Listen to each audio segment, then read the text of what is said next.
Hey guys, welcome back to the channel. In this tutorial, I'll be showing you how to turn on auto rotate in Android mobile phone.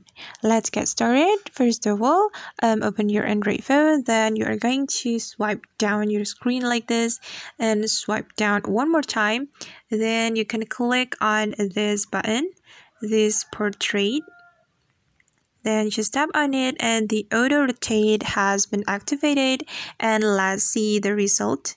So I'm going to rotate this phone like this. Alright guys, and that's how we can turn on auto rotate in Android mobile phone. I hope this video will be useful for you. Thank you so much for watching, and if you find that this video is helpful, don't forget to hit the like button, leave your comments, and also subscribe to the channel. See you on the next video guys.